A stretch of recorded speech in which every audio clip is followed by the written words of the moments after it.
Eu tinha um sonho, que depois virou pesadelo, que era o seguinte: meu sonho era ser piloto de avião comercial. Na minha turma de pilotos, só para vocês terem uma noção, eu tirei o brevet com 17 anos de idade. Poucas pessoas na minha época tiraram o brevet com 17 anos de idade. Meus pais souberam que ia ser piloto, eu tinha 16. Gostoso da aviação, a gente vivia aquela maluquice toda, e tinha fatos gozados que aconteceram comigo. Eu tinha eu solei com o avião com 7 horas de voo. E quando você sola, você começa a ficar meio abusado, né? Então, eu descobria, quando eu voava com o instrutor, eu não podia fazer nada, mas sem o instrutor era tranquilo fazer aquilo. Lá na região onde eu voava, é Praia Grande, tem muitos rios. Então, a gente via aquele monte de pescadores lá, aqueles barquinhos, aquelas canoinhas pequenas, eles com a linha na água, e lá embaixo a gente sabia que era um silêncio incrível, né? Então, você via, contornava eles sem eles saber e vinha por trás deles. E vinha com o motor em marcha lenta, vinha e você vinha perdendo altura, de forma que você chegasse assim, quando chegasse perto do pescador, você estaria uns 3 metros de altura dele no máximo. Aí você dava o motor e saía que não... quanto pescador eu joguei na água, gente, você não tem ideia. Março de 1968. Meu pai me chamou, falou: filho, você quer seguir sua carreira, tudo bem, só que eu acho que você precisa trabalhar.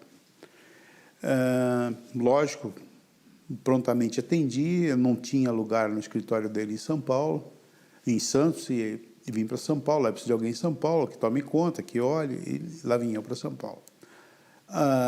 Aluguei um apartamento junto com um amigo ali próximo da Praça Trianon, e não tinha garagem. Eu já, um garoto de classe média, né, já tinha meu carrinho, e eu guardava meu carro na garagem do Conjunto Nacional, que é um estacionamento amplo, tem até hoje lá, tem uma rampa grande que você desce pela Padre João Manuel. E daí foi. Comecei a trabalhar. Eu estava trabalhando em São Paulo há 18 dias, né? Porque o 19º foi o dia 19 de março, que eu guardei meu carro no Conjunto Nacional, tipo 1h da manhã, guardei o carro lá no fundo, e subi pela rampa.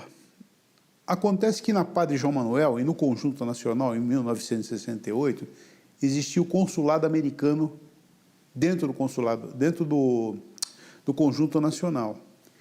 E o consulado americano tinha uma seção, chamava-se United States Information Service. Era um serviço de informações sobre os Estados Unidos. Era uma biblioteca grande que ficava para a rua. Eu subi a rampa, e quando se acabava a rampa tinha uma coluna, e nesta coluna, em seguida, já começava a vitrine de vidro da biblioteca do consulado, e como era 1h da manhã, estava fechada a porta de aço, que era toda tipo de grade. Quando eu virei, olhei, eu vi que estava saindo uma fumacinha entre a porta de correr e a vitrine de vidro. E olhei, tive assim a questão de quantos metros, de quantos centímetros, 70, 60 centímetros, para olhar o que era. Era um cano, umas 4 polegadas mais ou menos, com papelão em cima, de papel craft, e fechado com fita isolante. E era um cano mais ou menos dessa altura. E de dentro saiu um furinho, saiu uma fumaça. Aquilo me pareceu na hora que fosse um transformador desses luminosos que ficam como lá tinha isso. Eu, como conhecia o guarda, eu falei: bem, vai pegar fogo nisso aí, esse negócio está dando curto-circuito. E virei as costas. Se eu disser para vocês que eu escutei a bomba, eu não escutei nada. Eu virei as costas e só me lembro de ter acordado no chão, todo arrebentado.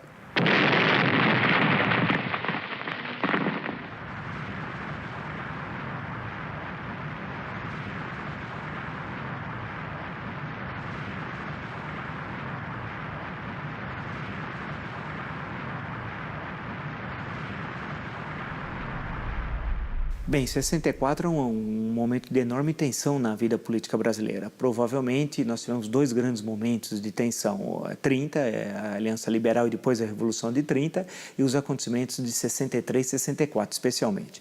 O Jango já tinha tomado posse numa situação muito difícil no final de 61, após a renúncia do Jânio Quadros. O Jango toma posse depois de uma longa resistência de quase 3 semanas, etc. Assume no regime parlamentar, muda para um regime presidencialista em janeiro e toda a ação do Jango ela é muito marcada por uma hostilidade em relação ao Congresso Nacional. O Jango sempre teve muita dificuldade de tratar com as forças democráticas. É bom lembrar que ele tinha perdido eleições ganhas, inclusive, para o Congresso em 54, quando tentou ser candidato ao Senado pelo Rio Grande do Sul, 3 meses após o suicídio de Getúlio Vargas, que era quase que impossível alguém perder a eleição, e ele perdeu, né? No Rio Grande do Sul, ele perdeu a eleição para vice-presidente, se nós fosse só ver os votos do Rio Grande do Sul, perdeu em 60 também. Portanto, era um candidato que tinha uma fragilidade política, ele não era um candidato vitorioso, ele foi eleito vice-presidente em 60, uma eleição também muito disputada, mas acabou que tinha vários candidatos na época, se eleger de forma separada. Mas quando chega aquela conjuntura de 63, o Jango está muito claro que ele quer permanecer, ele quer ser candidato à eleição presidencial em 65. E para ser candidato, precisava mudar a Constituição. Então, ele tem uma relação de hostilidade com o Congresso Nacional. E isso se demonstra de várias formas. Quando ele tenta antecipar o plebiscito e consegue, em 63, ele faz um cerco ao Congresso em setembro de 62, uma pressão muito grande, e depois o estado de sítio em outubro de 63, quando ele pressiona o Congresso Nacional, chega a mandar uma proposta para o estado de sítio e acaba retirando do Congresso. Quer dizer, portanto, ele tinha uma relação de muita tensão com o Congresso Nacional. Ele colocava de forma muito explícita que não conseguia conviver com as forças democráticas do Congresso. Eu tenho a impressão que, com a atitude dos militares de não tornar legal o Partido Comunista, ou não permitir a sua existência, embora ele soubesse da existência, perseguisse, e o Partido Comunista, que em qualquer fase do processo político, em qualquer país da democracia, ou em ditadura, sobrevive. Mas, de todo modo, isso permitiu com que uma ala das esquerdas partisse para a luta armada, a que estava mais sequiosa pelo comando do poder, porque eles tinham como certo que ia entrar ou o Brizola, ou o Arraes. O Jango também criou gosto pela parada e queria ficar. E o Jango se conformaria em ser uma espécie de títere de Prestes. Essa era digamos, a efervescência, o bolo político dos anos 63. Que você tinha várias propostas de golpe de Estado na época, nós tínhamos. Não era só a direita que queria dar golpe de Estado. A grande questão naquele período são os vários golpes de Estado construídos pela direita. Não havia um só, tinham várias propostas de golpes de Estado que a direita construiu ao longo daquele período, assim como a esquerda também tinha suas propostas golpistas, tanto do Partido Comunista, que era uma, do Brizola, que era outra, do Jango, provavelmente associado ao Partido Comunista. Então, você tem diversas propostas golpistas. É difícil dizer que o golpe da direita foi uma espécie de contragolpe a um possível golpe de esquerda. Entre a direita golpista e a esquerda golpista, havia também perspectivas democráticas naquela conjuntura. Eu acho que esses foram os grandes derrotados. O golpe da direita não foi contra a esquerda, assim como o golpe da esquerda não seria contra a direita. Os golpes da direita e da esquerda eram contra os setores democráticos que defendiam uma saída, que era uma saída complicada, nós vimos uma crise política, e uma saída no campo democrático, no campo político, que poderia ter levado o Brasil, em 64, a um patamar de desenvolvimento político e econômico que deixaria o Brasil em uma posição muito distinta do que acabou ocorrendo. Os grupos de esquerda que entraram em conflito com a ditadura militar, principalmente que optaram pela luta armada ou por assaltos a banco, ou a guerrilha no Araguaia, eram grupos ligados a organizações, geralmente da tradição stalinista, né? Essa tradição stalinista é uma tradição que diz que a ditadura boa é aquela que vai abrir as portas do futuro para toda a humanidade. Ela não é uma tradição democrática, evidentemente. A leitura que a esquerda, uma certa esquerda, fez em 64 de uma certa direita, era como se tivéssemos somente duas alternativas, ou o golpe militar ou a Revolução Socialista. Não é verdade. Você tem, por exemplo, as tentativas feitas pelo Francisco Santiago Dantas, desesperadas na crise de fevereiro e março de 64, buscando construir um grande bloco reformista. E isso era uma solução que daria um salto de qualidade na democracia brasileira extremamente importante. Quer dizer, havia a possibilidade. Esse arco estava sendo construído. E esse arco é que era reformista, que colocava as necessidades de romper o que se dizia à época, os pontos de estrangulamento da economia brasileira, fazer as reformas sociais, as reformas políticas necessárias. Quem não queria fazer essas reformas? Era a direita que vai dar o golpe e era a esquerda. Porque é bom lembrar, e eu insisto isso, escrevi no meu livro, o Jango, em momento algum, teve a proposta de reforma. Ele somente apresenta seus programas de reforma na mensagem presidencial enviada ao Congresso Nacional no dia 15 de março, era um domingo, de 1964. É ali que nós temos um esboço do que o João Goulart defendia como reformas, mas sequer encaminhou essas reformas que estavam na mensagem presidencial como projetos de lei. Tanto que o comício do dia 13, que foi uma sexta-feira, 2 dias antes, ele assina leis que são absolutamente inconstitucionais ao decreto da reforma agrária, que era inconstitucional e era um absurdo, e havia um decreto sobre aluguéis, que era um outro verdadeiro absurdo, que é muito importante que as pessoas tenham possibilidade de lê-lo, que era um decreto, por exemplo, que determinava o valor do aluguel. Se o apartamento tinha 1 quarto, 2 quartos, 3 quartos, se tinha uma cozinha, se tinha um banheiro, 2 banheiros, era um verdadeiro absurdo, assinado pelo Abelardo Jurema, ministro da Justiça, que era uma pessoa absolutamente incapaz por exercício daquela função, assim como o presidente da República, que não tinha a mínima ideia do que assinava. Então, na hora que vai falar dos aluguéis, vai querer encampar refinarias, em seguida, vai querer fazer um decreto da reforma agrária, são todas medidas absolutamente inconstitucionais, e ele sabia que elas não tinham valor legal, ao invés de encaminhá-las, por exemplo, com um projeto de lei. Mas para encaminhar com um projeto de lei, o Jango teria de negociar no Congresso Nacional, e isso não era com ele, ele queria a saída do impasse, porque ele tinha um projeto pessoal. Qual era o projeto pessoal do João Goulart? Era criar um impasse que levasse à reeleição em 1965 dele. Qual era o projeto pessoal do Brizola? O Brizola não podia ser candidato a presidente. Por que não podia? A Constituição proibia. Cunhado não podia ser candidato. E aí tem o slogan, era cunhado não é parente, Brizola para presidente. Era o slogan da época tal. Então o Brizola joga no impasse que a saída do impasse era alterar a Constituição de forma autoritária e para resolver o problema pessoal dele.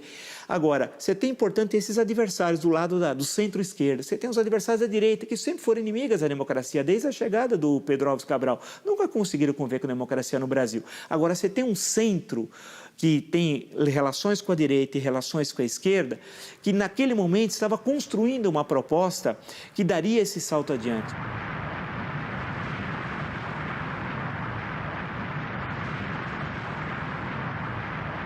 Logo em seguida chegou polícia, chegou um monte de curiosos, não, o que foi? Eles colocaram a bomba, foi a bomba, aí quando começaram a falar bomba, aí que a gente não começou a entender mais nada. Aí chegou a polícia, tomou todas as informações minhas, do companheiro que estava do lado também, nos colocaram numa ambulância e fomos para a ambulância. E eu muito preocupado com o meu primo, porque eu fui no chão da ambulância, numa maca no chão da ambulância, e ele foi em cima, e eu olhava para a perna dele, vi o osso e aquele sangue escorrendo e a carne, eu falei, caramba, o Edmundo está muito mal. Estava preocupado mesmo com ele, eu achava que eu só tinha quebrado a perna, porque eu não sentia uma dor, eu não sentia nada. E aí veio o fato gozado dessa história, hoje, né? É gozado, mas na época foi muito preocupante. Nos retiraram da ambulância, o hospital mais próximo era o Hospital das Clínicas, graças a Deus, porque era um hospital próximo de todo o recurso possível. Nos levaram para a enfermaria e eu lembro claramente que o enfermeiro perguntou a um médico que era um japonês. Ele falou assim, doutor, qual dos dois vai primeiro para a sala de cirurgia? Aí o médico olhou para o outro e olhou para mim e falou assim, apontou para mim e falou, vai esse aqui que está pior. Quando ele falou, vai esse aqui, que foi aí que eu já não lembro de mais nada. Eu apaguei e falei, bem, eu estou só guardando a alma do outro, porque eu já devo ter ido. Se ele está desse jeito, eu estou achando que ele vai morrer, imagina como é que eu estava, né? É bom lembrar que o AI-5 é no dia 13 de dezembro. Não teve nenhuma manifestação no Brasil contra o AI-5, de rua, nenhuma. Ou no dia 13, ou no dia 14, ou no dia 15 de dezembro. Não aconteceu nada, nada. Alguém vai dizer que o domínio do presidente Costa e Silva era tão grande à época que impediu qualquer manifestação no Brasil? Não é verdade, não aconteceu absolutamente nada. Havia um certo cansaço em relação àquelas manifestações de 68. É bom lembrar que enquanto no Rio de Janeiro havia a passeata dos 100 mil, que é a última grande manifestação democrática em 68, no mesmo dia da passeata dos 100 mil do Rio de Janeiro, teve o atentado terrorista no 2º Exército aqui em São Paulo, quando morreu um jovem que estava servindo exército, tal, que estava na guarita, é um atentado terrorista tal. Ali acho que um bom sinal. Enquanto no Rio se falava ainda na questão democrática, o povo no poder, por liberdades, contra a censura, aqui em São Paulo, grupelhos de luta armada, que na verdade faziam o jogo da extrema-direita do Exército, no fundo, historicamente, acabaram fazendo isso, estavam fazendo aquele atentado terrorista, ou seja, no mesmo dia que ocorreu aquela enorme manifestação no Rio de Janeiro. Ou seja, há uma enorme distância entre grupos de luta armada e população. A luta armada é uma forma utilizada historicamente, muitas vezes, diante de regimes autoritários, diante de ditaduras. A questão moral de saber se ela é válida tem uma resposta moral, que não é minha, mas é do Ocidente, vem dos iluministas, né? Vem de Locke, vem da ideia do direito à resistência por todos os meios diante de regimes opressivos. Então, essa resposta moral já foi dada. Haveria ainda uma discussão política sobre isso. Normalmente, a luta armada, principalmente nas formas, né, da guerrilha, tende a fazer com que a repressão dos estados autoritários recaia principalmente não sobre os guerrilheiros, mas sobre a população que está no seu entorno e que não tem os meios que os guerrilheiros têm de se proteger das medidas do Estado. Então, do ponto de vista político, as vítimas principais, na maioria dos casos de ação guerrilheira, não são os guerrilheiros, são a população. Isso é uma construção política historiográfica de que o golpe militar é que impossibilitou qualquer espaço para a democracia, portanto, a partir dali surgiu guerrilha. Por que não? O movimento guerrilheiro. Antes de 64, você já tem perspectiva, movimentos guerrilheiros. As ligas camponesas tinham 7 campos de treinamento guerrilheiro e que acabaram sendo descobertos, foi um grande escândalo à época tal. Ou seja, as ligas camponesas, através do seu braço armado, havia um movimento revolucionário Tiradentes, já colocava a questão de que o caminho não era a via eleitoral, mas era pela guerrilha, tal qual tinha ocorrido recentemente em Cuba. Segundo, o PCdoB manda quadros para Pequim nas vésperas do golpe, no mês de março de 64, eles mandam o primeiro grupo guerrilheiro para treinar na China e tal. Portanto, o PCdoB já tinha abandonado dia muito qualquer perspectiva no campo democrático, na verdade tinha sido recém-criado, o PCdoB nasceu em 62, mas apostava na solução armada, portanto, no conflito armado. E você tem tendências em outros pequenos grupelhos de esquerda, que depois vão se articular de forma um pouco distinta após 64, já colocando a questão de que a revolução ela se daria pela via armada, portanto não se colocava qualquer perspectiva da via eleitoral.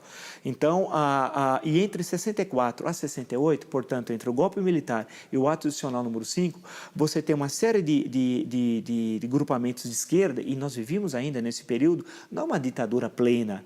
É bom lembrar que durante 64 e 68 você tem imprensa alternativa, você tem teatro de protesto, os festivais de música, você tem um conjunto no campo cultural, cinema, etc., de contestação ao regime militar. Ainda você tem um período relativamente de liberdades e tal.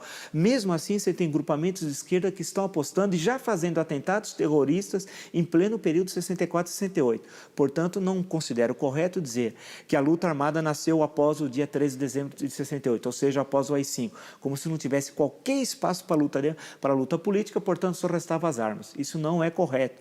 Isso é uma construção feita a posteriori para justificar uma luta contra a ditadura que acabou jogando água no moinho da ditadura, que fez com que ela aumentasse a repressão política, impedisse qualquer espaço para as liberdades e levando a uma contradição entre uma extrema esquerda e contra uma ditadura de extrema direita. E os militares, a meu ver, embora não tivesse sido conduzidos, eles foram muito menos com a esquerda brasileira. Eles permitiram que a esquerda brasileira entrasse nas universidades, na imprensa, nos colégios, nas igrejas, nos seminários. Veja, a esquerda não teve o menor pudor em se aproximar da ditadura.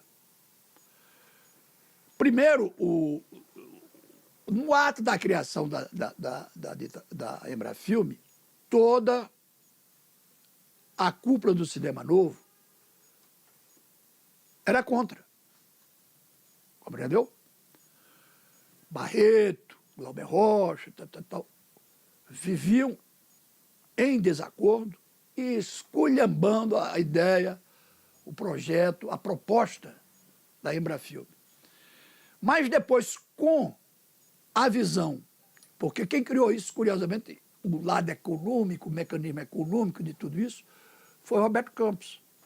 O Roberto Campos, que era casado que era cunhado de um cineasta chamado Flávio Tambellino, botou Flávio Tambellino para dirigir o INC e criou uma lei que retinha recursos da remessa do filme estrangeiro, e a esquerda começou a entrar nesse dinheiro.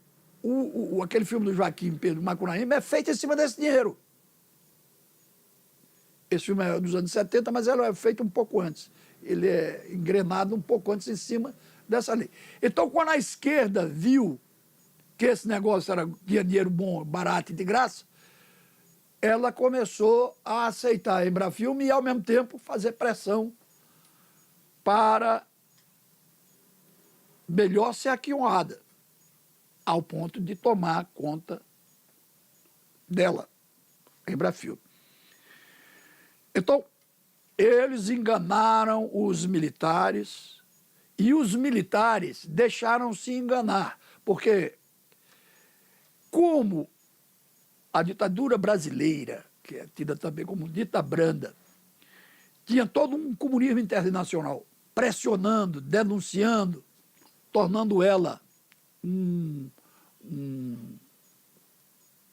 alvo de suas acusações, como a esquerda sabe fazer, porque a esquerda é um movimento internacional. A esquerda, você pensa que o cara está fazendo aqui uma coisa, não, ele está ligado a um processo geral, atuando na Grécia, atuando na ONU, atuando na Venezuela, atuando na França, atuando nos órgãos mais, nas universidades.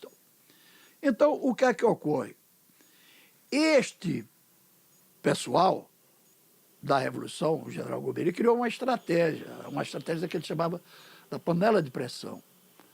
Ele dialogou com as esquerdas no sentido de afrouxar as críticas e entregou a Embrafilme essa gente. Curioso que a esquerda brasileira anistiou o Estado Novo. Ele está anistiado historicamente e politicamente também. Quando se fala de Estado Novo, se você diz que teve repressão, automaticamente alguém diz assim, mas teve CLT, teve Companhia Siderúrgica lá de Volta Redonda, teve a Declaração do Brasil, declarou guerra em 1942 às potências do eixo, teve os sindicatos, em suma, se anistiou a repressão do Estado Novo, que foi muito pior em termos de repressão do que a ditadura militar e que foi muito mais longa no tempo do que o Estado Novo. É bom lembrar que o Estado Novo é de 1937 a 1945. Eu queria que alguém desse o exemplo de 37 a 45 num jornal da imprensa alternativa, que um filme tenha sido crítico, que uma peça de teatro, que uma música, que um livro, qualquer manifestação crítica, não teve nada durante a ditadura do Estado Novo. E a repressão mais bárbara possível, inclusive com a deportação de estrangeiros presos no Brasil, alguns que acabaram morrendo em campo de concentração. É bom lembrar, isso não significa, evidentemente, dourar a ditadura militar, nada disso. Mas na ditadura militar nós tivemos imprensa alternativa, vale lembrar, são muitos casos, Opinião, Movimento, Pasquim. Tivemos música, os músicos, muitos voltaram e ficaram no Brasil e tinham circuitos alternativos, como o chamado circuito universitário. O papel da Embrafilme, a expansão do ensino público universitário, né, a criação das universidades federais. Então, o caso eu evidentemente não estou defendendo, longe disso, o regime militar, mas é necessária uma análise histórica ponderada, inclusive com comparando com o Estado Novo. Foram 8 dias tentando recuperar a perna, mas a circulação dilacerou toda. Então, eu fui obrigado via meus pais preocupados e não me contavam o que era, o que está acontecendo? Até que eu chamei o médico e falei, seus pais não querem deixar amputar a perna, mas se você ficar um dia mais com a perna, você vai gangrenar isso aí tudo. E vai estar correndo risco de vida já. Aí chamei, uma coisa que me ajudou muito na época, que eu conhecia um cantor famoso, que todo mundo conhece, que é o Roberto Carlos, que eu ia nos shows dele, lá dentro, no camarim, via, sabe, se o Roberto Carlos pode ter, por que eu não posso ter uma perna mecânica? E aí eu autorizei a cortar, e foi o que salvou minha vida, mas mesmo assim ainda fiquei 90 dias no hospital.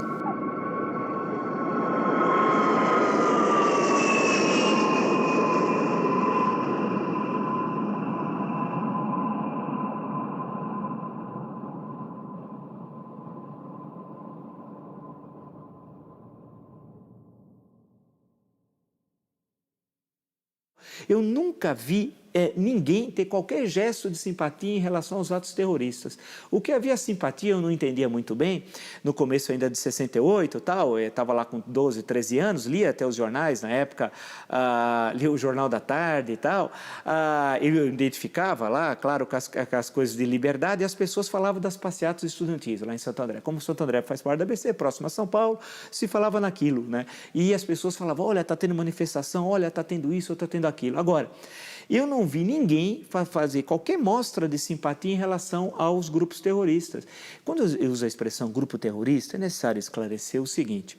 Alguém vai dizer assim, mas é a ditadura que usa a expressão terrorista. Não é verdade. Basta ler o livro Imagens da Revolução, tem documentos ali de grupos que falam que os atentados foram terroristas, grupos de esquerda. E aqueles atentados você não pode falar em campo democrático, falar que você está fazendo luta política, colocando bomba em aeroporto, assassinando pessoas pelas ruas, assaltando bancos, matando guarda de banco, isso que eu saiba não é luta democrática. O guarda de banco não é um burguês, o inimigo da Revolução Socialista. E outra coisa importante ressaltar, em momento algum esses grupos de luta armada colocaram qualquer questão democrática, no sentido das liberdades democráticas. O que esses grupos colocavam era a ditadura do proletariado, ou seja, era se contrapor a uma ditadura impondo outra. Uma era a ditadura do grande capital, a nossa, diriam eles, dos grupos de luta armada, é a ditadura do proletariado. E nós sabemos o que significou a ditadura do proletariado na União Soviética, na Europa Oriental, né? Nós temos amplos conhecimentos disso. No caso das ações de terrorismo, que é uma figura diferente da guerrilha,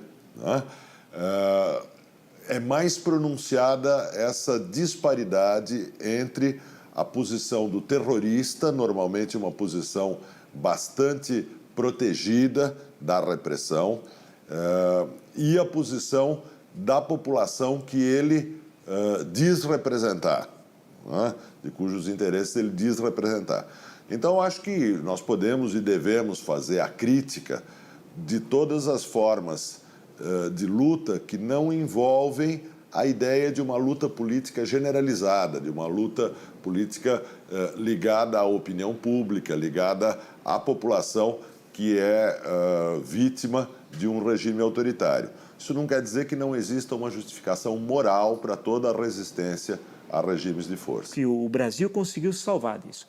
Conseguiu se salvar da ditadura militar e, graças a Deus, também conseguiu se salvar desses grupos. Eu imagino um desses grupos tomando o poder. Eu, por exemplo, não poderia estar falando agora, né? Porque eu estaria certamente sendo um paredão tal, ou em qualquer coisa semelhante, já que esses grupos de luta armada nunca conviveram com a diferença. Não só da diferença desses grupos com os outros, como dentro deles. Vários que quiseram romper foram justiçados, hein? É bom lembrar que teve justiçamento de membros da LN, né, de outros grupamentos que acabaram sendo mortos. Portanto, isso não significa, ao dizer que esses grupos tinham essa situação, que a gente deve apoiar a tortura. Quer dizer, o problema é que é uma discussão mal feita, né? Então, ao se criticar os grupos de luta armada, está se apoiando as formas de repressão aos grupos de luta armada. Em hipótese nenhuma. São duas coisas radicalmente distintas. A repressão terrorista feita pelo Estado aos grupos terroristas, ela, evidentemente, que tem de ser criticada, tem de ser devassada nos arquivos, deve ser denunciada, deve se processar judicialmente, etc. Tal. Entretanto, é importante observar que não está em julgamento a ideologia dos que se opuseram ao regime militar. Isso estaria em julgamento se houvesse uma eleição. Como o regime militar proibia eleições, não é adequado e não é justo julgar a ideologia dos que naquela época se opunham ao regime militar por meios armados. A luta armada, ela na verdade, se fosse levar ao processo de definir, fazer uma definição do que é luta armada mesmo, na verdade a luta armada nunca existiu.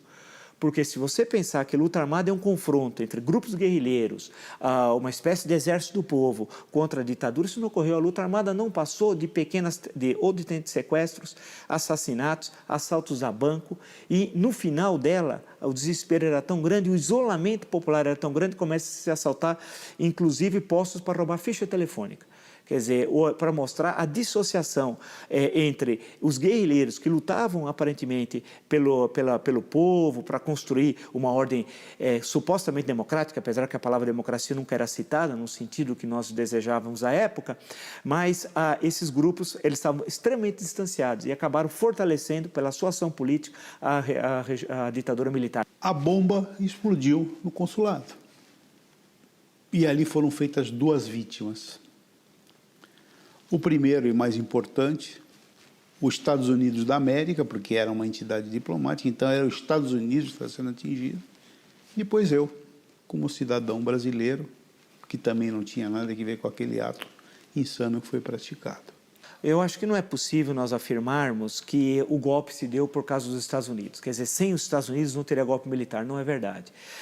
Havia várias organizações de direita que queriam dar o golpe, não era de hoje. Né? Desde 61, após a saída democrática da crise de 61, ou seja, tem grupos no Exército e fora dele, alguns que tinham recém saído do Exército, que apostavam que a solução era um golpe. Não havia outro caminho tal. E isso independente da embaixada americana tal. Basta ver, por exemplo, as ações do Lincoln Gore, do embaixador americano, no mês de março, que você não vê nenhuma um artifício, quer dizer, como se os militares brasileiros ou a direita brasileira tivesse agido como se fosse fantoche dos interesses norte-americanos. Isso é uma construção feita e insistida até para justificar por parte da esquerda, olha, nós perdemos. E por que nós perdemos? Porque não era possível ganhar da direita brasileira e dos Estados Unidos, etc. Tal. A ideia de que a luta entre os resistentes ao regime militar e o próprio regime foi uma luta entre o bem e o mal é uma narrativa deslocada. Não porque nós devamos agora inverter os termos dessa equação e imaginar que a ditadura era o bem e os que resistiam com armas na mão eram o mal, ou imaginar que os dois lados se equivaliam. A narrativa é deslocada porque ela não tem sentido político. Ela não tem sentido político porque não há sentido em comparar a ideologia do regime que tem a força e que prende os opositores com a ideologia dos opositores que não podem disputar eleições. Essa comparação não faz sentido. Essa comparação tira de foco a única coisa que interessa. O que interessa? Existiu um Estado autoritário que retirou de todos os cidadãos, não só dos que se levantarem armas contra eles, o direito à expressão. Isso não tem desculpa histórica e a ideologia eventual de parte dos opositores ou da parte mais saliente dos opositores não pode servir como uma desculpa a posteriori do Estado autoritário que dominou o país.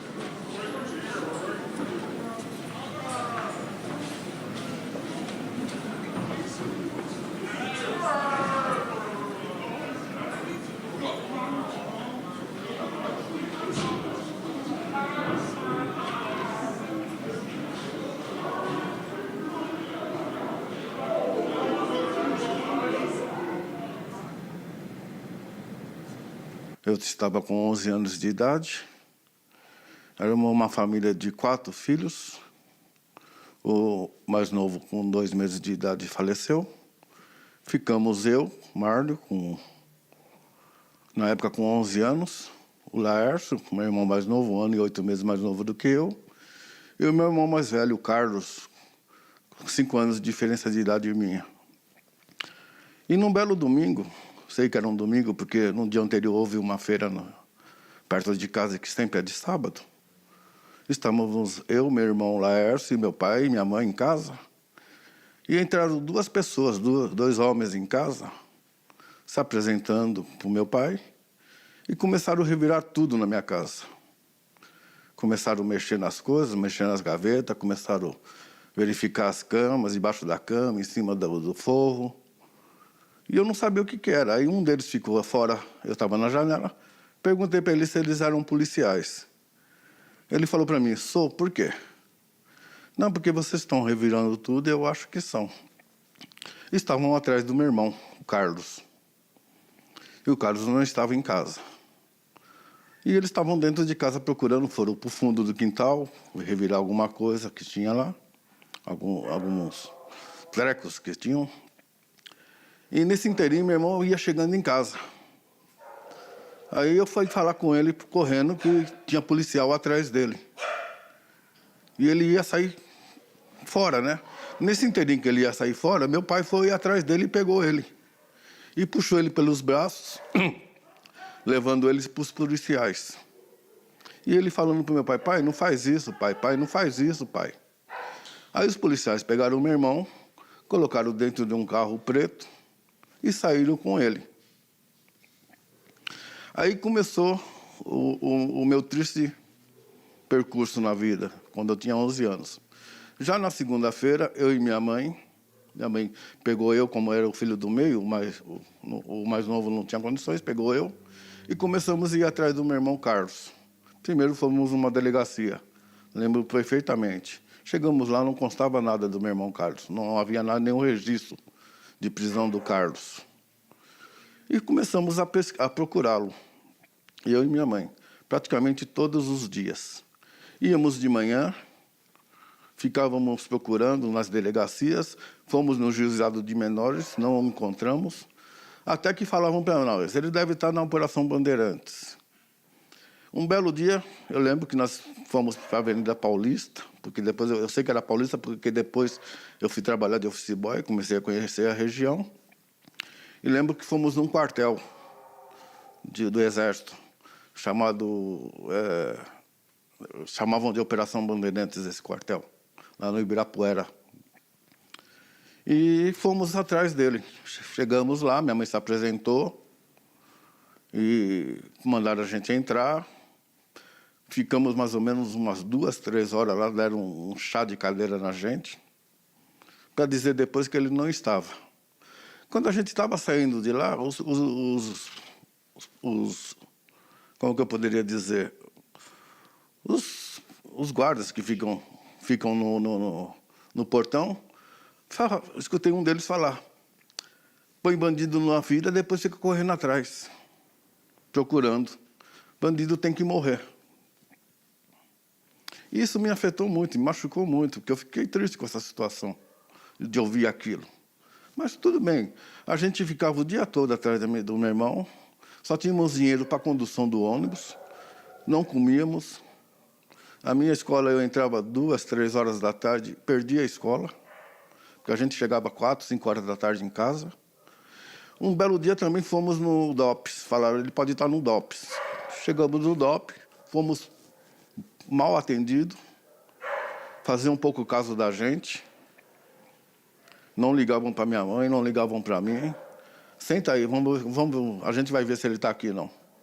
E nesse inteirinho, 2, 3, 4 horas esperando. Aí chegavam para a gente, ele aqui não está. E novamente as ofensas. É revolucionário, é subversivo, né? E eu ficava muito triste com essa situação, porque não era nada disso, a gente...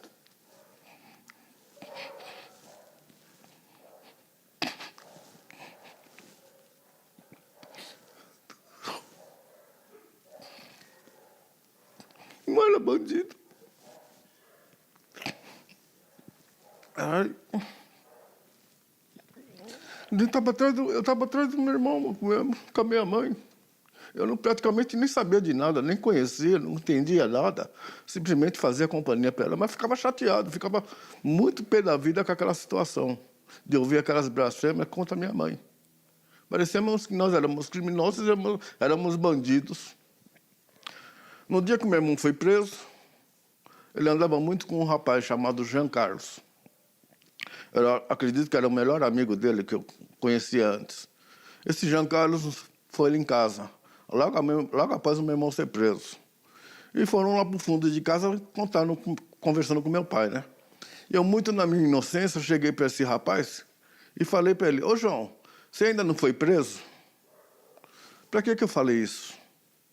Meu pai se virou, me deu um tapa na cara, no pé de ouvido, que eu rodopiei e caí dentro de uma valeta que eu estava cavando, para plantar uma muda de uva.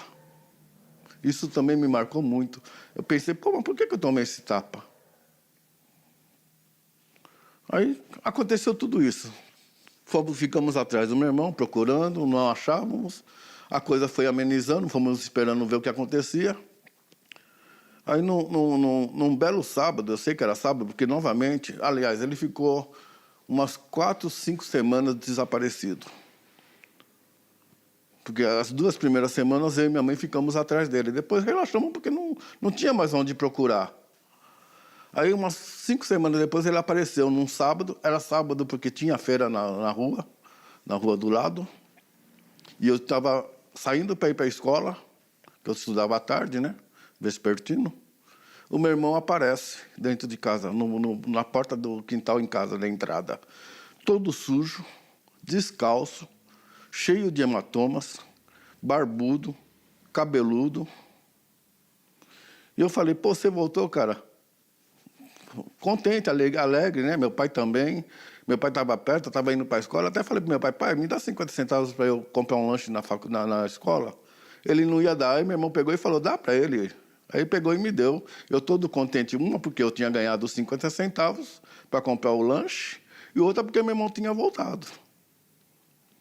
Né? E depois a vida, dentro do possível, foi continuando. E eu vim saber depois, posteriormente, que esse rapaz, Jean Carlos, procurou meu irmão para pedir perdão para o meu irmão. Porque nós ficamos sabendo que esse Jean Carlos, que havia sido preso antes do meu irmão, e para se livrar da prisão, delatou o meu irmão como o principal agitador, coisa que não era. Meu irmão contava com 16 anos na época, eu com 11, diferença de 5, ele tinha 16. E meu pai falou para não perdoar. Eu falei, pai, perdoa. Aconteceu, já foi, já era.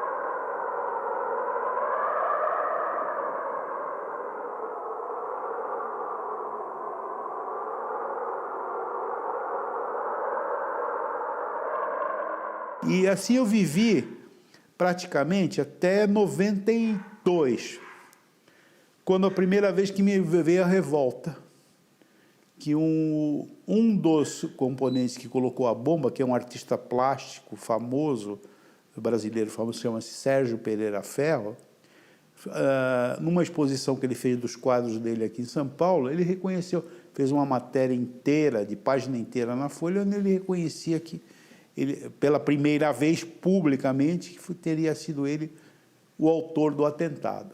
Aí houve uma movimentação, procurei advogados, né, e os advogados, então nós entramos com uma ação contra ele para apreender os quadros e pedir indenização.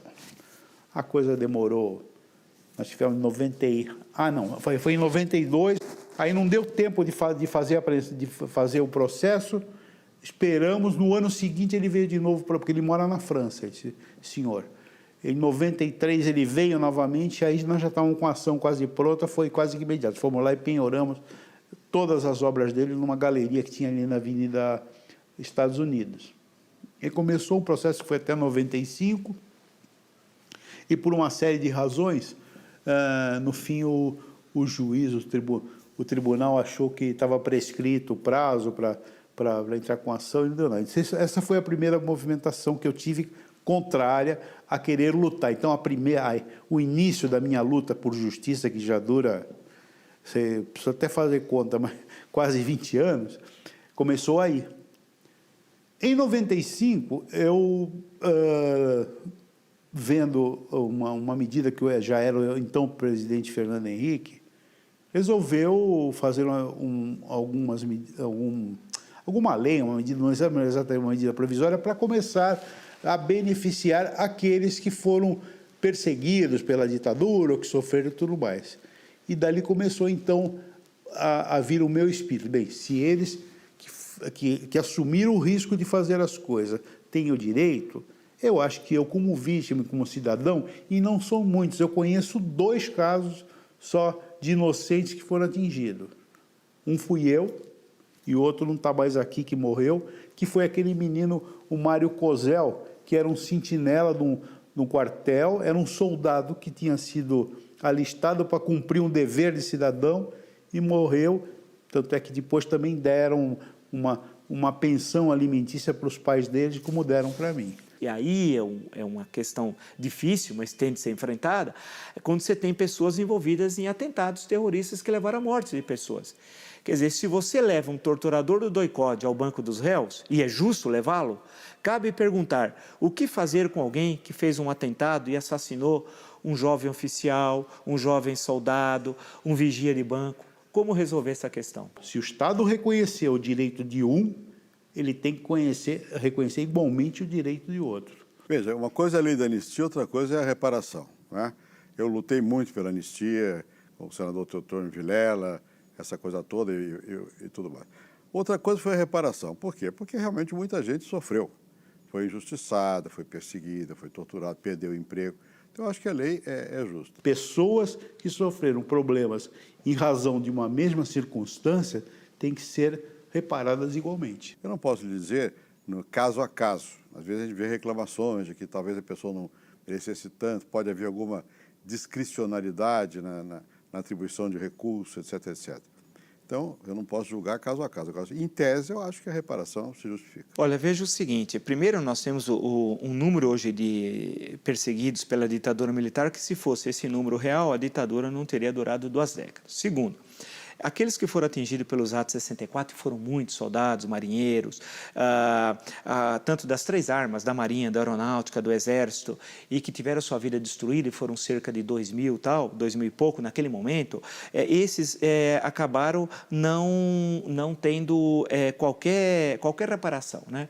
Ou quando receberam com muito atraso, ou receberam valores ínfimos, desprezíveis e tal. Então, observe o seguinte, enquanto isso, aqueles que estavam no meio intelectual, jornalistas, tal, esses conseguiram indenizações fabulosas, algumas retroativas, que levavam a milhões e milhões e milhões e milhões. Ou seja, parece que, usando o conceito marxista, a luta de classes esteve presente também no momento da reparação.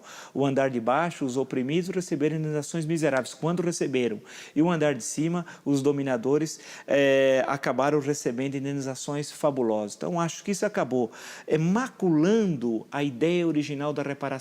Se a ideia da reparação ela tinha sua razão de ser, de pessoas que tiveram problemas de ordem pessoal, política, familiar gravíssimos por causa da repressão, o que é uma ideia justa, a forma como foi feita essa reparação por esses, geralmente intelectuais, pessoas vinculadas aí a funções do aparelho de Estado, ou jornalistas, ou escritores, acabou maculando a ideia. A ideia que era boa, que era justa, que era correta, acabou virando uma espécie de boquinha, para usar uma expressão popular.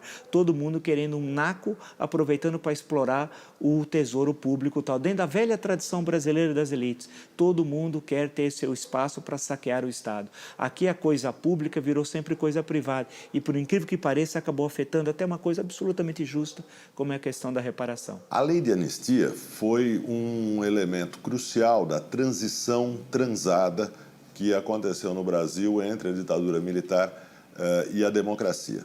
Essa transição transada foi negociada entre o Estado, os militares e os antigos, e uma parte, né, os representantes de antigos perseguidos políticos pela ditadura.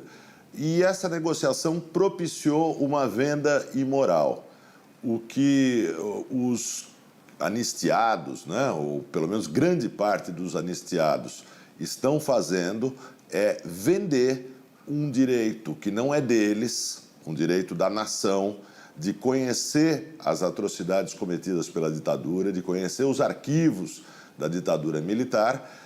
Eles vendem esse bem que não lhes pertence, né? E eles o fazem com a conivência do Estado e dos antigos torturadores, e em troca dessa venda eles recebem indenizações, em alguns casos milionárias, em muitos casos imorais, com raras exceções, elas são indenizações imorais, e o resultado dessa venda é que eles engavetam, né, ocultam, escondem a possibilidade da nação conhecer o que aconteceu naqueles anos. Isso é uma transação política, com um significado desastroso do ponto de vista da história e da memória da nação, e com um significado pecuniário muito agradável para aqueles que vendem o que não lhes pertence. A questão me parece central nessa discussão brasileira sobre reparação, e que nunca é o centro do debate, são a questão dos arquivos, da abertura dos arquivos. É estranho que nós até hoje não tenhamos aberto os arquivos do regime militar. Veja o caso norte-americano. Em 1974 foram abertos os arquivos, e 10 anos atrás, da presidência Lyndon Johnson, inclusive que revelou muita coisa sobre o Brasil. O Jornal do Brasil, inclusive, em 75, fez uma série de reportagens do Marcos Sá Correia retratando a relação entre o governo norte-americano de 64 e os acontecimentos aqui do Brasil. Isso em 10 anos. Bem, nós estamos há mais de 40 anos dos acontecimentos de 64 e nós não abrimos os nossos arquivos. Isso me parece uma coisa fundamental para os historiadores, para a reflexão sobre o Brasil, para as pessoas que foram atingidas pelo regime militar, etc, etc, etc. Agora, quem é contra? Por que não abre? Eu acho que essa me parece a questão central. Me parece que o Exército, já tudo que sobre o lado do Exército, da repressão, já se sabe. Não há nada de novo, né, que é para ser escondido e tal. Me parece que hoje é mais o governo que não quer. E a pergunta que fica para mim é por que o governo não quer que sejam abertos os arquivos. Inclusive, nós não sabemos, é importante ressaltar, que arquivos existem no governo.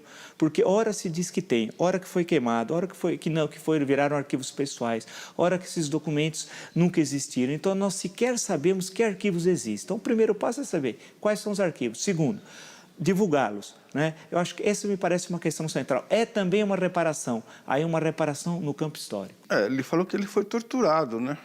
Durante as 4, 5 semanas que ele ficou detido, ele falou que sofreu choques, foi posto em pau de arara, tomou porrada. E realmente, quando ele voltou, ele estava cheio de marcas de fios, de queimados. Queimaram ele com pontas de cigarro. Olha, eu desconfio um pouco da ideia de que todos os nossos males, o autoritarismo policial, os problemas no sistema carcerário, os problemas prisionais, que todos esses males bem conhecidos possam ser atribuídos em conjunto num movimento simples de culpabilização histórica à ditadura militar. A história do Brasil não começou com a ditadura militar, e se é para falar de heranças autoritárias, nós precisaríamos voltar ao tempo da colônia, ao império, a ditaduras anteriores, a ditadura do Estado Novo, de Getúlio Vargas, né? Então, a ditadura militar não pode ser vista como a causa de todos os males no campo do autoritarismo político, porque isso implicaria, em primeiro lugar, ignorar toda a história do Brasil.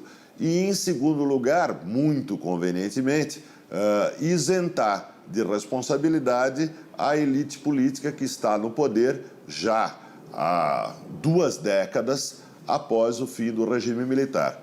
É muito fácil encontrar um culpado lá no passado, 2 décadas depois. Fazer isso é tampar os nossos olhos, vendar os nossos olhos para a realidade presente. Eu acho que exatamente porque nunca houve punição. Se eu posso dizer, bom, no passado, para que reviver agora, porque houve a lei da anistia, mas por isso que é importante recuperar o passado. Porque, de alguma maneira, ainda que não seja penalmente, quem errou no passado deve ser apontado como tendo errado. Porque aqui o que acontece no Brasil hoje é que ninguém é punido. Então você tem casos de corrupção, casos de como a gente escuta o telefone, todo mundo diz que é verdade e não acontece nada. Então, na verdade, a nossa democracia ela é incompleta. porque não existe ainda o sentimento que todos são iguais perante a lei. Então, alguns podem mais do que outros, e os que são poderosos não são punidos. Eu acho que é isso que permite essa continuidade de uma situação anômala. Nós temos liberdade, temos informação, e a isso não sucede a responsabilização de quem errou. Acho que esse é o ponto central. E isto veio vindo. E eu nunca tive uma ação contra o Estado. Eu sempre procurei os meios administrativos, os meios políticos, e tenho vindo de uma forma lutando. Quem tem me dado muita ajuda sempre foi a imprensa, que eu acho que neste país, isso para aqueles que vão ouvir o que eu estou dizendo hoje, que entendam. Eu acho que nesse país nós temos 3 poderes, né? O executivo, o legislativo e o judiciário. Até hoje eu só usei 2. Mas, na verdade, eu não usei 2, eu usei 4. O quarto poder, para mim, é a imprensa, porque a imprensa tem a força de mostrar a verdade. E em países onde há a democracia, onde o cidadão pode se manifestar, onde você tem uma multiplicidade de jornais, não há melhor história para se ver o passado, para conhecer o passado, que os jornais da época. Você tem, nos regimes totalitários, geralmente você só tem um jornal que é o do partido. Nos regimes democráticos, que nem o nosso, pelo menos atualmente, que se dizem democráticos, todos os jornais podem se manifestar. Por isso estou fazendo esse relato, que é uma coisa histórica, e quem duvidar não vai ler livro de um da direita, não vai ler livro de um da esquerda, não. Vá procurar os jornais da época, porque ali você vai ver a verdade, porque toda história tem sempre 3 lados. A de um lado, a do outro e a história verdadeira. E só a sua mente é que pode saber qual é a história verdadeira. O autoritarismo é uma espécie de fantasma que ronda a democracia brasileira, cotidianamente, né? Basta lembrar que o atual governo tentou, por exemplo, criar limitações à questão do jornalismo, à questão da liberdade de imprensa, diversas vezes, tal. E não foi o primeiro governo a fazer isso, tal. Então, você sempre tem o fantasma do autoritarismo. Nós temos dificuldade de conviver com a democracia. O que é a democracia? É conviver com a crítica, com a divergência, com a pluralidade e buscar conquistar maiorias políticas, mas maiorias programáticas, porque as maiorias políticas no Brasil são maiorias compradas. Os representantes dos grupos que lutavam contra o regime militar e que hoje chegaram ao poder por meios eleitorais não formam um único grupo.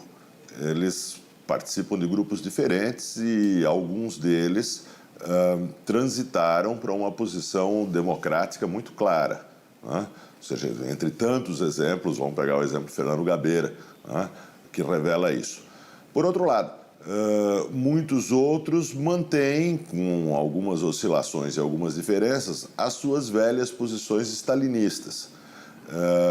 Vários deles são admiradores abertos e entusiastas das ditaduras socialistas que restaram, como a ditadura de Fidel Castro e dos Castro, em Cuba. Eu acho que a questão de liberdade deve ser sempre cuidada. Nunca se pode dizer não tem o risco, sempre tem o risco, né? Tem casos famosos. A Alemanha era um país democrático, a República de Weimar, e deu o nazismo. Então você tem que estar sempre atento para evitar que haja um retrocesso. Eu acho que o Brasil melhorou muito nesse sentido das instituições. Mas o que nós falamos a respeito de escutas telefônicas mostra que nós não estamos isentos de uma eventual recaída de um tipo de autoritarismo, né? Que seja de um lado ou do outro, dá no mesmo, é autoritarismo. Eu acho que nós temos um problema no Brasil. A elite política brasileira tem enorme dificuldade de conviver com a democracia, né? Sempre há uma relação, por exemplo, de hostilidade em relação ao Congresso Nacional. E quando se tenta estabelecer uma relação com o Congresso Nacional, não é uma relação política, é uma relação de compra. Ou seja, se compra o Congresso nas votações, nas leis, nas MPs, etc. Isso é péssimo para a democracia. Então, nós precisamos ainda construir uma elite democrática. prática, que passa necessariamente por partidos sólidos, pela evitar essas emendas constantes à Constituição, que a todo momento nós temos uma Constituição que completa 20 anos e já tem 100 emendas, o que em 20 anos significa que teve em média, a cada 5 anos uma emenda. Isso é um verdadeiro absurdo. Então nós precisamos ter uma estabilidade política, uma estabilidade no campo constitucional, construir uma estabilidade no campo partidário, que é uma coisa muito difícil um partido no Brasil ter durabilidade, ter programa partidário, ser identificado por suas ideias. E eu acho que isso passa pela questão central da elite política. Nós temos elite ainda política muito frágil no sentido ideológico e que não se difere muito. Por isso que você tem partidos que sustentam vários governos. Para a esquerda brasileira, a liberdade individual nunca foi acima de todos os outros. Sempre houve a ideia do coletivo, né? Que sufoca, dá a impressão que tudo que é individual é reacionário, tudo que é coletivo é progressista. Isso é um equívoco. Eu acho que você tem que cobrar uma individualidade socialmente responsável. Mas é individualidade. Você não respeitar a individualidade, você não vai construir nenhum coletivo realmente positivo. Você abre espaço para um coletivo mais ditatorial, mais autoritário, mais tirânico. Mas o modelo é esse, que na cabeça da boa parte da intelectualidade de esquerda brasileira, a ideia de que você não pode... Sempre o coletivo é superior ao indivíduo, e sem dar o devido valor a que cada um é uma pessoa e tem que ser respeitado nos seus direitos. O que não quer dizer que essa pessoa possa extrapolar seus direitos, mas os seus direitos devem ser respeitados. Eu acho que todo esse tempo, que não me entendam mal, eu não tenho lado ideológico nenhum, mas eu acho que é preciso saber a história dos dois lados sempre, para que cada um, conhecendo a história de um lado e conhecendo a história do lado de outro, possa se definir ou por ideologia ou por justiça qual era o lado certo. Agora, de uns tempos para cá, a gente só ouve falar da história do pessoal de um lado, não se ouve falar do outro. E quando se faz alguma coisa, se abafa. Já se menospreza, já vem gente gritando, já vem gente falando, e a gente não consegue passar o que é real. Eu mesmo vivi esse processo e não entendi. Quando eu voltei, saí do governo Collor e voltei da Argentina, a classe cinematográfica queria me matar. Entendeu? Eles queriam... Qualquer palavrão que você imagine era pouco. E eu fui eliminado mesmo, eliminado do processo. Tá entendendo? Então eu fui ser pequenas coisas, eu não voltei a escrever em jornais, etc. Isso foi uma conquista gradativa. Bom, estou falando de 93, eu tenho mais de 20 anos esse negócio, né? Então, a coisa é muito delicada, é muito tênue, é muito... Se você trastejar um pouco, você some, você te levam, tá entendendo? Você desaparece. Tem muitas pessoas que se suicidaram, outros viraram alcoólatras, outros ficaram conscientes da sua marginalidade, etc, etc. A esquerda europeia passou a limpo tudo isso, né? Hoje ela é uma esquerda realmente, efetivamente democrática. E a nossa gostaria de ser, pensa que é, mas ainda não conseguiu resolver certas dificuldades. E por causa da luta contra o imperialismo, a Guerra Fria, essa questão toda, que pesou muito na nossa formação. Então, para cada um de nós é difícil fazer uma revolução, digamos, copernicana e dizer, olha, isso é o passado, agora é diferente, não há razão para você não defender a liberdade no momento de hoje em que você não tem um risco de opressão, não tem um risco de um maior sufocar o menor. Eu acho que realmente precisa haver, a nossa esquerda precisa, nesse aspecto, avançar mais. Eu falo, você não conheceu o que eu vivi. Só quem viveu aquela época, só quem sentiu na pele é que sabe. Depois de tudo isso, alguém em algum dia do governo pediu desculpa para você? mas nenhuma, não apareceu ninguém para falar nada. Oxe, até hoje. O único que foi pedir perdão pro meu irmão foi o rapaz que delatou ele. Só depois de muitos anos é que veio a se descobrir que eles disseram que o atentado não era... O atentado teve um efeito contrário, porque era só para fazer uma propaganda política, né? a mostrar que existia alguém contra os Estados Unidos. Esse anti-americanismo vem dessa época também, que efetivamente os americanos se tripudiaram. Você vai perguntar a um iraquiano o que ele acha hoje, a um iraniano dos Estados Unidos, vai ter uma reação muito forte também, né? Então, aqui no Brasil temos ainda, digamos, reminiscência de uma época em que o Brasil não tinha condições de dizer não aos Estados Unidos. Agora tem condições de dizer não, né? E eu não acho que haja um anti-americanismo grande no Brasil. Há em certos setores, que são justamente esses da minha geração e gerações mais próximas da minha, que guardam essa lembrança de uma outra época, né? Aí aconteceu o seguinte, o sonho passou a ser um pesadelo. Um pesadelo que hoje completa, hoje não, mês passado completou 40 anos. Não pude mais ser piloto, tive que refazer a minha vida toda, tive que mudar tudo, né? Acabei estudando para administrador de empresas, tive uma indústria eletrônica e vim vivendo dessa forma. Fechei a indústria eletrônica na época do governo Collor, porque houve o país deu uma parada e teve que se fazer uma repensada em tudo. E hoje eu sou corretor de imóveis, porque é uma profissão que, pelo menos para poder me manter vivo, eu ainda continuo um cidadão de classe média, um pouco menos abastado do que era na época, mas continuo lutando. E a minha luta principal não é o fato financeiro especificamente, é o fato de justiça, é o fato que, né, como eu já disse anteriormente, pessoas em mesmas circunstâncias, né, têm que ser reparadas igualmente. Não há como um ser diferente, o direito tem que ser igual para ambos. Recentemente nós soubemos que um dos que participaram do atentado, que foi quem levou a bomba para ser estourada, ele recebeu uma indenização 3 vezes maior do que eu recebo. Porque, sei lá por quê, porque eles acharam o que ele fazia na época. Então, não pode a vítima, no caso eu, ter menos direitos do que tem o cidadão que causou o dano, o autor do dano. Na verdade, foi ele, foi um dos autores. O caso de Orlando Lovecchio é apenas a ponta de um vasto iceberg, né? A indenização que ele recebe por ter perdido uma perna e as suas condições de trabalhar normalmente é menor do que a indenização política que recebe o guerrilheiro ou terrorista que plantou a bomba que ocasionalmente, acidentalmente, lhe levou a perna. Mas esse caso é escandaloso, é moralmente escandaloso, né? Mas ele é apenas um escândalo entre tantos escândalos. As leis existem, mas elas têm que ser vivenciadas por pessoas. E é natural que as pessoas tenham uma visão diferente. Eu, como disse aqui, eu não tenho acompanhado o dia a dia de como é que se implementa esta lei.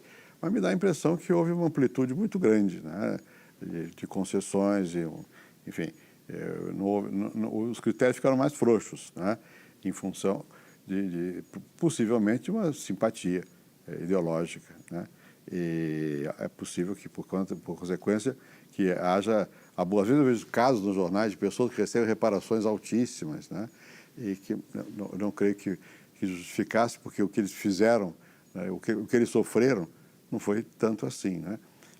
Enfim, sofrimento é sempre uma coisa que a gente não deve discutir muito, porque cada um sabe de que maneira sente, né? Então, eu não estou querendo também ser restritivo, mas tenho ouvido ecos de que há uma certa, digamos, indulgência em casos que não necessariamente mereceriam ter uma reparação. Enquanto que outros casos, em que eventualmente era mais legítimo que houvesse reparação, se demora mais para processar, e os depoimentos muitas vezes dependem um pouco das percepções sectárias. Mas isso é da vida. Existem jornalistas e intelectuais que conseguiram amealhar um belo tesouro em indenizações a partir de argumentações extremamente frágeis, né? E, na verdade, as indenizações são tanto maiores quanto mais bem posto na sociedade era o antigo perseguido, né? Porque os antigos perseguidos mais bem postos são pessoas que têm voz e, portanto, eles teriam a possibilidade de ajudar a expor os crimes da ditadura. Eles são pagos, as indenizações são o pagamento que eles recebem pelo seu silêncio depois dos fatos. Afeta, cara, magoa, chateia, sabe? Não houve nenhum pedido de desculpa, não houve nada, ninguém fez nada, passou por isso mesmo, ficou por isso mesmo e pronto. Quer dizer, psicologicamente, abala. Eu só tinha 11 anos de idade só. Eu fico triste porque eu gostaria que esse país tivesse avançado muito. São 40 anos e eu vejo que o país não avançou. Continua esses pensamentos atrasados, antigos e que não levam esse país para diante. Enquanto todos estão indo para diante, nós ainda estamos aí com essas histórias de coisas de regimes e de coisas que já morreram.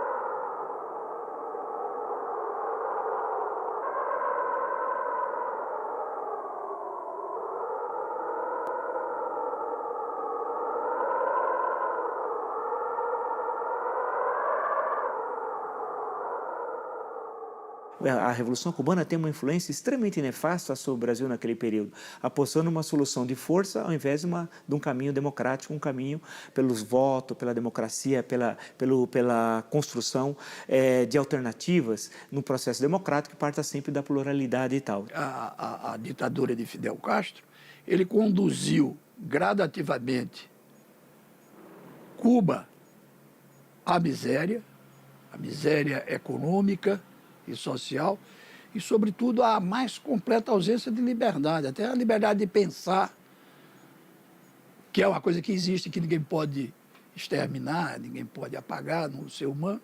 Ele chegou quase perto desse tipo de...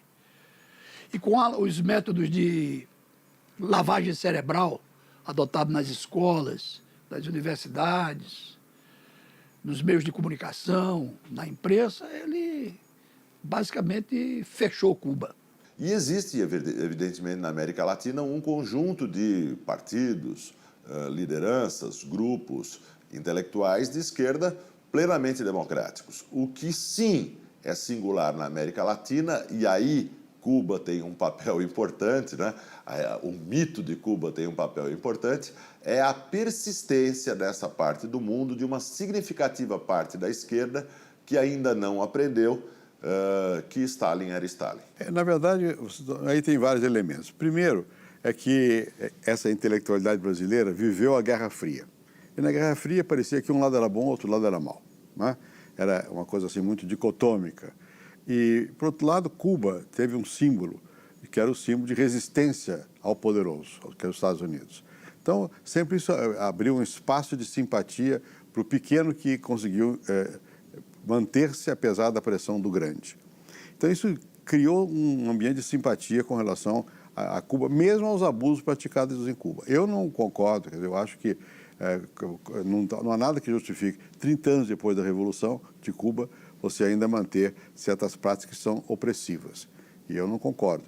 E eu acho que era preciso que a intelectualidade fosse mais alerta, não no sentido de condenar o regime de Cuba, porque Cuba escolheu um regime, mas esse regime podia conviver com graus de liberdade maiores. E ainda recentemente, não faz muitos anos, foram fuziladas pessoas. Por exemplo, há o caso do Armando Valladares, um poeta que fez a Revolução, participou da Revolução.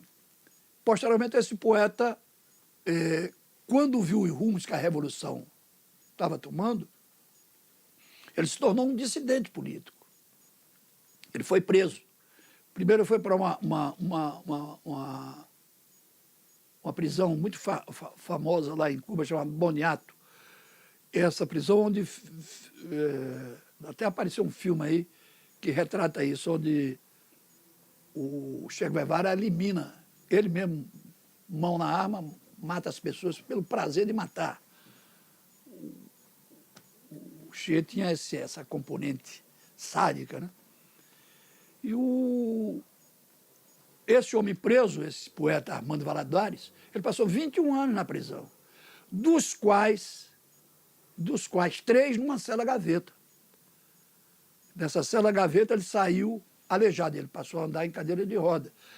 O que era a cela gaveta?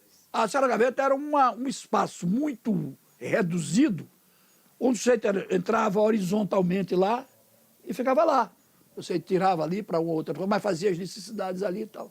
E como você ficava basicamente imobilizado naquele negocinho, compartimento mínimo, quando ele saiu por força porque ele escreveu com sangue, com letras de sangue, ele arranjou lá um negócio que perfurou, ele escreveu um poema. E esse poema foi distribuído no mundo todo. E o governo Mitterrand, que era de esquerda, ele entrou por pressão da Anistia Internacional, ele foi considerado um prisioneiro de consciência. E aí libertaram, depois de 21 anos, esse camarada, esse Armando Valadares, por causa desse poema que ele escreveu e foi contrabandeando com letras de sangue. E o Fidel entrou pela uma troca, porque o Fidel não dá nada de graça a ninguém, certamente a França deu uns dinheiro a ele e tal. Fidel é um sicário, um bandido. Hoje, a última vez que eu vi falar, tinha 114 presos políticos. Recentemente, uns 2 anos atrás, houve caso de 75 jornalistas que foram considerados agentes do CIA e foram presos. Alguns ainda estão lá. Ele enganou o Papa, o Fidel Castro. Ele soltou uma série de camaradas pressionado pelo Papa. O Papa esteve em Cuba, ele recebeu, tal. Não sei nem se ele ofereceu um charuto. De todo modo, quando o Papa voltou, ele voltou ao mesmo processo e prendeu de novo alguns que eles tinham, para efeito de encenação, liberto. Compreendeu? É um homem terrível e diabólico, o Fidel Castro. Ele é um homem... El Caballo é o nome dele.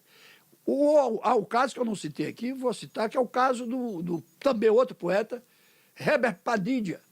O Fidel Castro, como esse camarada fez um poema denunciando a ausência de liberdade em Cuba, e esse cara, até o Fidel inicialmente gostava dele, ele chegou a ser do aparato da cultura cubana, né? A estrutura da cultura cubana, um daqueles departamentos. Esse Herbert Padilha, quando ele viu aquele poema que passaram para ele, o cara escreveu um livro sobre isso, esse Padilha. O Fidel, então, mandou prendê-lo e mandou, como sempre ele faz, que ele fizesse uma confissão de culpa e, naturalmente, uma autocrítica para ele poder ser... E o cara, na medida em que a pressão fosse... Porque a consciência é um processo também ativo, vivo.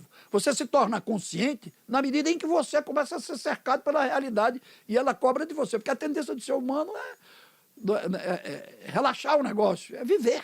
Você quer viver, você não quer ser herói, ele quer viver. Então, esse Herbert Padilha, na medida em que o aparato de repressão de Fidel começou a humilhá-lo, ofendê-lo, prendê-lo, jogar numa cela onde ele diariamente tirava excrementos, pás de merda, botava você dentro do tacho de merda, etc. Esse camarada ficou morto fisicamente, mas ele criou um nível de grandeza moral, de resistência moral absoluta. E o Fidel ficou tão agoniado que ele foi também em Pilar del Rio, mandou chamar um camarada, disse, assina isso aqui. Aí o cara disse, não assino essa confissão de culpa. Ele deu um soco. O Fidel é um homem de 2 metros de altura. Então, aquele sujeito era uma caveira. Deu um soco tão terrível na boca do estômago do sujeito, o próprio Castro torturando, que o sujeito assinou. Ok? Mais tarde, o Ted Kennedy, sabendo disso, esse Ted Kennedy, que é um comunista também americano, então, fez um negócio, arranjou um dinheiro para Fidel. O Fidel é um sicário, volto a dizer. Aí o Fidel devolveu esse Padilha, que foi lecionar numa universidade de Austin, nos Estados Unidos. Ele morreu há uns 10 ou 15 anos atrás e, inclusive, deixou isso tudo registrado. Isso que eu estou te dizendo é uma coisa que ele registrou, está em livro e documentado, tá entendendo? Não é uma coisa que chutar. Tudo isso é uma história. Eu estou dizendo isso, eu trouxe, mas é a generalidade. Fidel, há um livro aí, o Livro Negro do Comunismo, que registra que ele, entre prisões, mortes, fuzilamentos, cerca de 50 mil pessoas. 50 mil pessoas. A Revolução de 64 disse que é responsável pela morte de 300 pessoas. Os guerrilheiros, a luta armada no Brasil, eles mataram esse pessoal da luta armada do Brasil, Marighella, eles mataram cerca de 180 pessoas.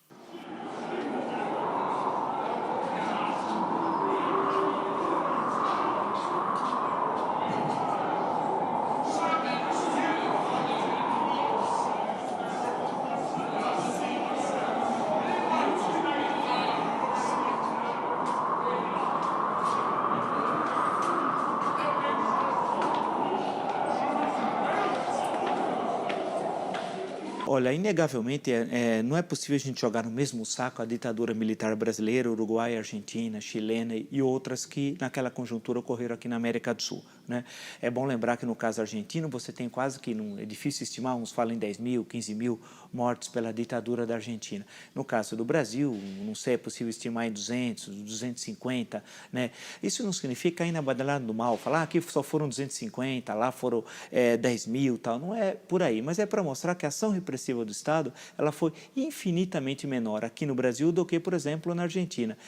Estranhamente, enquanto que no caso da Argentina houve a abertura dos arquivos, né, com as indenizações, com todo um processo do Estado enfrentando a questão da ditadura, né, e da sua história, e de forma muito corajosa, no caso brasileiro isso não ocorreu. Tem uma repressão infinitamente menor do que ocorreu na Argentina, ou do que ocorreu no Chile, ou no que ocorreu no Uruguai. Eu acho que por isso que é uma tarefa central para nós hoje, a abertura dos arquivos. Tem de ter reparação? Sim, no sentido material, financeiro, para aqueles que efetivamente foram atingidos por atos da ditadura, sim. Agora, temos de ter uma reparação no campo histórico, a abertura desses arquivos. Eu acho que hoje o grande adversário da abertura dos arquivos não está do lado das Forças Armadas, não. É o governo federal que não quer abrir. Infelizmente, em 2005, ele faleceu. Não tem mais o que falar, né? O interessado já está falecido. Eu não tenho como obter nenhum reconhecimento. Então, eu acredito que vai ficar por isso na minha memória do tempo, da história. Na memória da minha família e minha. Para acabar com a injustiça que eu venho vivendo, no dia 15 de dezembro de 2004, eu fiz uma carta ao presidente da República. Isso fazem já 3 anos e alguma coisa. E me permitam, eu vou ler a carta agora. Honorável presidente Luiz Inácio Lula da Silva, em julho passado, Vossa Excelência promulgou a personalíssima Lei 10.923, que concedeu-me pensão alimentícia vitalícia por ter sido atingido em atentado à bomba de cunho político. Acontece que, embora cidadão comum, e que somente o tempo veio provar ter sido apenas vítima do período da chamada Revolução de 1964, por aquele crime, sofri perseguição e constrangimentos fortíssimos dos órgãos de segurança do Estado por suspeitarem, durante vários anos, ter sido o autor do ato terrorista. Os fatos e os jornais da época comprovam isto. Em vista disso, requeri junto à Comissão de Anistia do Ministério da Justiça declaração da condição de anistiado político, circunstância esta bem mais equilibrada com a realidade do que a concedida hoje. Porém, o pedido foi negado. Assim como Vossa Excelência assumiu o governo para acabar com as injustiças que ainda acontecem neste país, rogo que proponha, através de medida provisória, alteração na promulgada lei com os mesmos e iguais direitos que preceitua a Lei 10.559. E que hoje já ampara mais de 3 mil anistiados políticos já beneficiados, uma vez que partes em razão de uma mesma circunstância têm que ser tratadas igualmente. Sendo que a edição desta nova disposição por este meio torna-se necessário para agilizar o novo ordenamento e para que não se prolonguem os debates no Congresso Nacional sobre a questão, uma vez que a reparação já tarda e deve ser feita com a maior celeridade possível. Para exemplificar a viabilidade da medida provisória suplicada, lembro a Vossa Excelência que neste mesmo ano de 2004, o senhor presidente, para amparar pessoas que ficaram fora de outra lei, editou a medida provisória número 176, e já transformada na Lei 10.875. Com quase os mesmos e igualíssimos motivos e propósitos que peço hoje. Senhor presidente, são 36 anos, uma vida, em busca de justiça, e só almejo obter reparação indenizatória digna, igual às outras tantas já concedidas. Orlando Lovecchio Filho, Santos, 15 de dezembro de 2004. Sou brasileiro e não desisto nunca.